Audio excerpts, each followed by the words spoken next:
उत्तर प्रदेश के कानपुर से एक ऐसी हृदय विदारक घटना सामने आई है जिसने न केवल शहर को बल्कि पूरे देश को झकझोर कर रख दिया है। एक पिता जिसे बच्चों का रक्षक माना जाता है, वही अपनी 2 11 वर्षीय मासूम जुड़वा बेटियों का भक्षक बन गया। कानपुर के नौबस्ता थाना क्षेत्र के किदवई नगर स्थित त्रिमूर्ति अपार्टमेंट में रविवार तड़के जो हुआ उसने मानवीय संवेदनाओं और रिश्तों के विश्वास को तार तार कर दिया है। घटना का विवरण। खौफनाक रविवार की सुबह पेशे से medical representative MR Shashi Ranjan Mishra ने अपनी 2 जुड़वा बेटियों रिद्धि और सिद्धि की गला रेतकर बेरहमी से हत्या कर दी। घटना रविवार तड़के की है। जानकारी के अनुसार शनिवार की रात घर में सब कुछ सामान्य लग रहा था। परिवार ने साथ में खाना खाया, जिसके बाद शशि रंजन दोनों बेटियों को लेकर अपने कमरे में चला गया। उसकी पत्नी रेशमा और 6 साल का बेटा दूसरे कमरे में थे। देर रात करीब 2:30 बजे के आसपास जब पूरी दुनिया सो रही थी, शशि रंजन ने एक भयानक साजिश को अंजाम दिया। उसने धारदार चाकू से अपनी दोनों सोती हुई बेटियों का गला रेत दिया।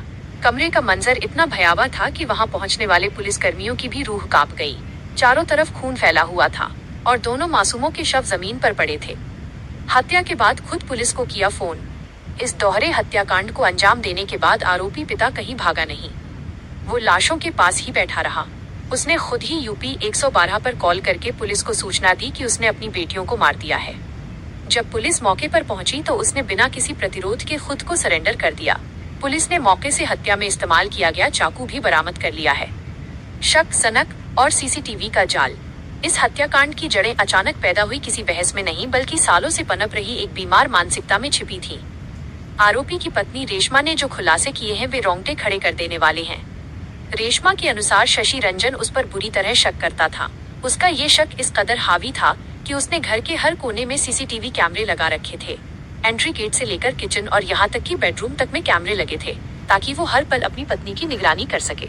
वो रेशमा को उसके मायके तक नहीं जाने देता था। पत्नी का आरोप है कि पति शराब के नशे में अक्सर मारपीट करता था और भारी मात्रा में नींद की गोलियां लेता था। मैं बेटियों को साथ ले जाऊंगा। जांच में ये भी सामने आया है कि शशि रंजन अक्सर मौत की बातें करता था। वह अपनी पत्नी से कहता था, मैं मरना चाहता हूँ और अपनी दोनों बेटियों को भी साथ लेकर जाऊंगा, तुम बेटे को पाल लेना। ये बयान साफ करता है कि उसके दिमाग में ये खौफनाक योजना काफी समय से चल रही थी। 9 महीने पहले जब रेशमा तंग आकर अपने मायके चली गई थी, तब भी शशि ने बेटियों को अपने पास ही रोक लिया था, जिसके कारण रेशमा को मजबूरन वापस आना पड़ा।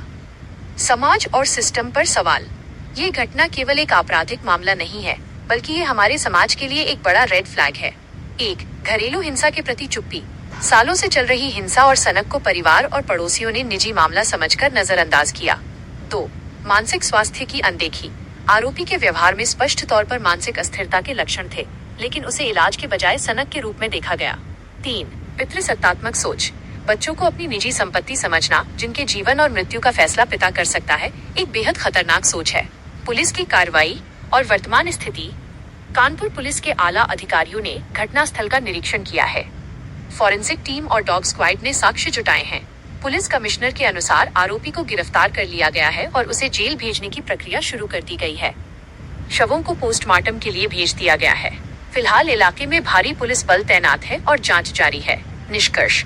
रिद्धि और सिद्धि, जो अभी जीवन की दहलीज पर कदम ही रख रही थी, उनकी मौत ने कई सवाल पीछे छोड़ दिए हैं। क्या हम वास्तव में एक सुरक्षित समाज में रह रहे हैं? क्या तकनीकी कैमरों की निगरानी मानवीय रिश्तों की सुरक्षा की जगह ले सकती है?